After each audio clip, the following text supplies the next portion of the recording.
জয় শিব শম্ভু। আমাদের বাড়ির কাছে যে শিবলিঙ্গ আছে সেই শিব মন্দিরের একটা ছবি তোমাদের দেখাচ্ছি।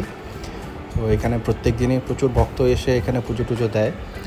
তো আমি এখানে এসেছিলাম একটা কাজে, তো এখান থেকে একটুখানি ছবি তুলে বাড়ি ফিরলাম। বাড়ি ফিরে ব্রেকফাস্ট করব। তো কিছুদিন আগে হাইল্যান্ড পার্কে গেছিলাম, ওখানে এই জিনিসটা দেখে একটু মনে পুলক জেগেছিলো। তো এটা খোসুই, এটা অ্যাকচুয়ালি একটা বার্মার একটা ডিশ যেটা ওয়াও মোমো প্রমোট করছে। তো এইটার দামটা মোটামুটি 100 টাকার মতন, জানি না কেমন হবে। এটা ভেজ অ্যাকচুয়ালি, এটা ননভেজ না। ননভেজগুলো সাধারণত খুব একটা ভালো হয় না, সেই জন্য ভেজটাই সাহস করে এনেছি। তো এটা আনবক্স করে দেখলাম, ভেতরে একটা চিলি অয়েল দিয়েছে, একটা নুডলসের প্যাকেট, আর একটা বড় সড়ো মশলার প্যাকেট, আর একটা স্পুন আছে। তো এই সব জিনিসগুলো বক্সের ভেতরে ছিল। তো ওইটা বের করলাম, বুঝলাম যে এটা একটা নুডলস যেটা জলের মধ্যে দিয়ে মশলা দিয়ে গুলে খেতে হবে, মানে একটা ওই কাপ ম্যাগির মতো নাকি। কিন্তু টেস্টটা কেমন হবে সেটা আমি জানি না, এখনও কোনো দিন টেস্টও করিনি। এটা জাস্ট এক্সপেরিমেন্ট করার জন্য নিয়ে এসেছি। কাপটার মধ্যে নুডলসটা দিয়ে দিলাম, তারপরে যে বিরাট বড় একটা মশলার প্যাকেট দিয়েছিল সেটা আমি পুরো ঢেলে দিলাম ভেতরে। আর এরপরে যেটা করতে হবে সেটা হচ্ছে যে অনেকটা জল গরম করতে হবে। যে কাপটা আছে সেখানে একটা নির্দিষ্ট জায়গায় মার্ক করা আছে যে অত দূর অবধি গরম জলটা দিতে হবে। তো গরম জলটা আমি এখন করছি, সেটা এবার অ্যাড করে দিচ্ছি কাপের মধ্যে।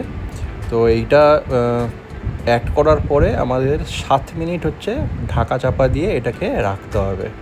আশা করি সেটা তারপরে খাওয়া যাবে। তো ভালো করে আমি চামচ দিয়ে মিক্স করে দিলাম মশলা আর নুডলসটা। আমি উপরটা ক্যাপটা বন্ধ করে দিয়েছি। 7 মিনিট পরে আমাকে ক্যাপটা খুলতে হবে, যেটা ইনস্ট্রাকশনে লেখা আছে। তো দেখা যাক কেমন হয় খেতে। এইটা যতদূর মনে হচ্ছে মানে একটা ওই গ্রেভি নুডলসের মতন হবে খেতে। খুললাম বক্সটা খোলার পরে তো দেখলাম মোটামুটি কালারটা একদম সাদা ফ্যাকাশে ধরনের, একটু ভয় লাগছে। এর মধ্যে অ্যাড করতে হবে আমাদের ওই যে চিলি অয়েলটা আছে সেইটা, আর আরেকটা মশলা দিয়েছে সেটাও অ্যাড করে দিলাম। এরপরে চিলি অয়েলটা অ্যাড করছি। এইটা একটু হালকা মানে মশলা ফ্লেভার দেবে।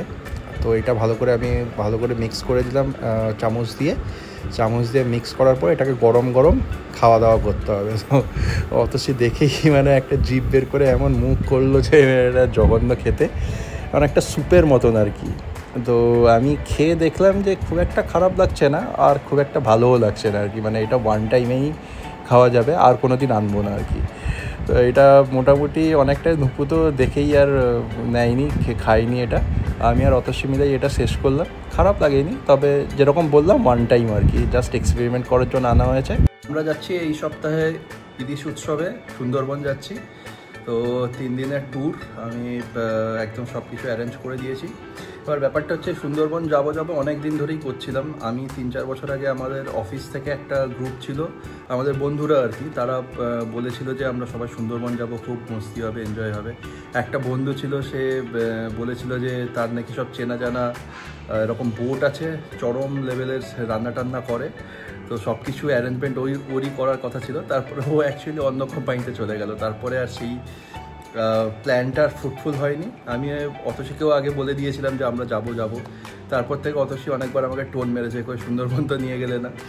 তো এই বছরে 3-4 বছর পরে এই বছরে আবার প্ল্যান হয়েছিল। অমিতরা বলছিল যে জুলাইয়ের 2nd উইক নাগাদ যাবে সুন্দরবন, একসাথে যাওয়ার প্ল্যান ছিল। কিন্তু ব্যাপারটা হচ্ছে যে আমার রিসেন্টলি কোম্পানিতে কিছু ক্রিটিক্যাল চেঞ্জেস হয়েছে, যেটার ফলে আমি জুলাই-আগস্টে একদম ছুটি দিতে পারবো না।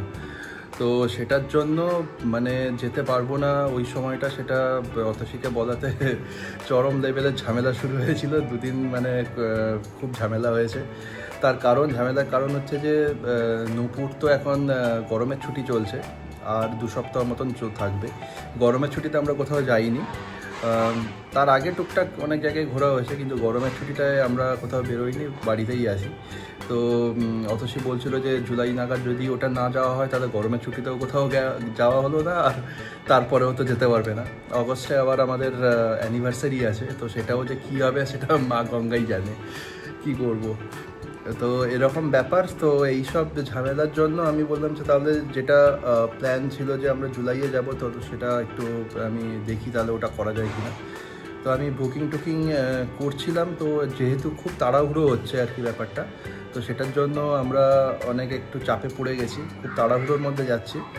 তার কারণ ছোটো নূপুর আবার স্কুল খুলে যাবে, সেই জন্য ছুটি নেওয়াটা খুব চাপ হবে, কারণ স্কুল খুললেই ওদের আবার পরীক্ষার এক্সাম শুরু হয়ে যাবে। তো সেটার জন্য আমরা এই উইকেন্ডটাতেই যাচ্ছি। তো আমাদের সাথে যাবে আমাদের পাশের বাড়িতে যারা আছে প্রতিবেশী, তারাও যাবে আমাদের সাথে, আমরা বলেছি, তো ওরাও রাজি হয়ে গেছে। তো সব কিছু এখন খুব হুটহাট করে হয়েছে আর কি। তো প্যাকিং এখন চলছে, আরও আজকে যাব হচ্ছে একটু ওষুধ এগুলো সব নিয়ে আসবো, আর গোছগাছ এগুলো সব করা বাকি আছে। ছোটো নূপুরকে এখনও বলা হয়নি কোথায় যাচ্ছি, ছোটো নূপুর জানেও না, ওকে যেদিনকে যাব সেদিনকেই বলবো। তো এটা হচ্ছে সুন্দরবন মানে ট্রিপ, যেটা হচ্ছে বৃষ্টির সময় হয়, ইলিশ উৎসব। তো আমরা ফোন করেছিলাম, তো ফোন করে ওরা বললো হ্যাঁ আমাদের ইলিশ উৎসব শুরু হয়ে গেছে, আপনারা আসতে পারেন। তো আমরা উইকেন্ড দুদিন 2 nights আর 3 days আর কি, এটা হচ্ছে একটা প্যাকেজ নিয়েছি। তো প্যাকেজটার মধ্যে ওরা নানা জায়গায় ঘোরাবে, তার সাথে হচ্ছে সব খাবার দাবার দেবে, মেনলি ইলিশের প্রিপারেশান দেবে, যেটা শুনে অতসী খুব এক্সাইটেড, কারণ ওর তো খুব মাছ ভালোবাসে। আমার মাছ অতটা ভালো লাগে না, তবে ইলিশটা আমি খাই, ইলিশের ভাজা টাজাগুলো খাই, কিন্তু ওই কচু দিয়ে ইলিশের ওই সব মাথা টাথা দিয়ে ওইগুলো আমি একদম পছন্দ করি না। প্লাস তারপরে বেগুন টেগুন দিয়ে যে ইলিশের পাতলা ঝোল হয়, সেগুলো আমি খুব একটা পছন্দ করি না। আমার সর্ষে ইলিশ আর ইলিশ ভাজাটা ঠিক আছে। আবার এখানে শুনছি নাকি ইলিশ বিরিয়ানি করবে, তো ইলিশ বিরিয়ানিও আমি একদমই পছন্দ করবো না, কারণ বিরিয়ানির মধ্যে ইলিশের গন্ধ থাকবে, মাছের গন্ধ থাকবে, প্লাস কাঁটা টাটা থাকে, আমি খুব একটা প্রেফার করছি না। তবে আমি ইলিশ বিরিয়ানি কোনোদিন খাইনি, ওখানে গিয়ে আমি একবার টেস্ট করবো, যদি ভালো লাগে তাহলেই খাবো, নাহলে ওটা অতসী ভাগেই চলে যাবে। আর অন্যান্য আইটেমও থাকছে, ক্র্যাব থাকছে, তারপরে চিংড়ি থাকছে, আরও রুটি, মাটন, এগুলো চিকেন, এগুলো সব থাকছে। ইলিশটা অ্যাকচুয়ালি ওটা দিচ্ছে হচ্ছে মেন কোর্সে, তোমার লাঞ্চে দিচ্ছে আর কি, মেনলি সব ধরনের ইলিশের আইটেমগুলো। তো খাবারের মেনু বেশ মোটামুটি ভালোই, আর প্যাকেজটাও সস্তাতেই পেয়েছি।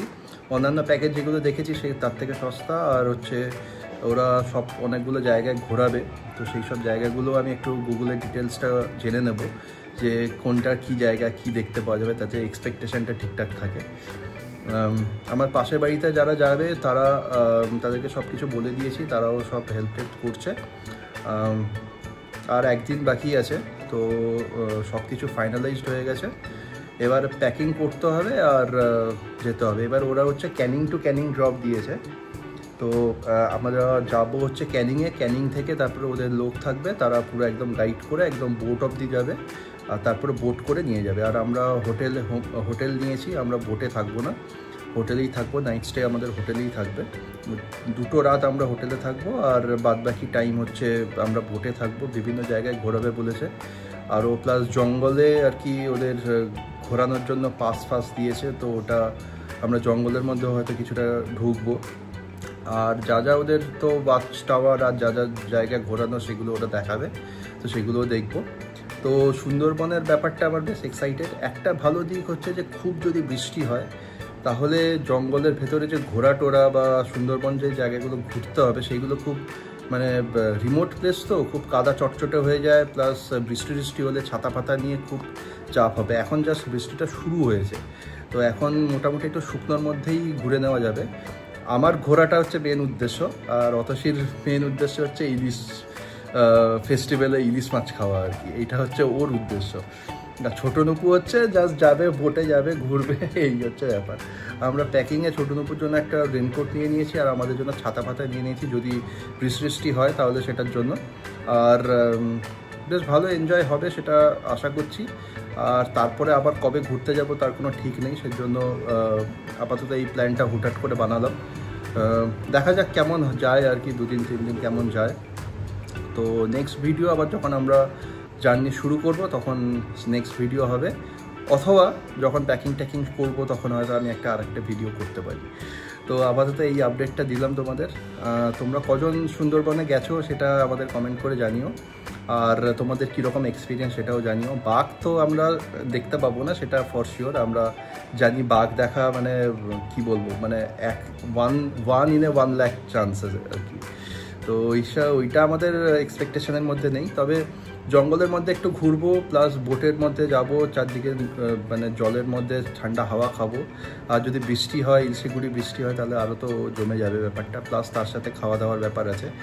তো সেই সব নিয়ে আমি একটু ভালো লাগছে আমার। তবে দেখা যাক কেমন হয় আর কি।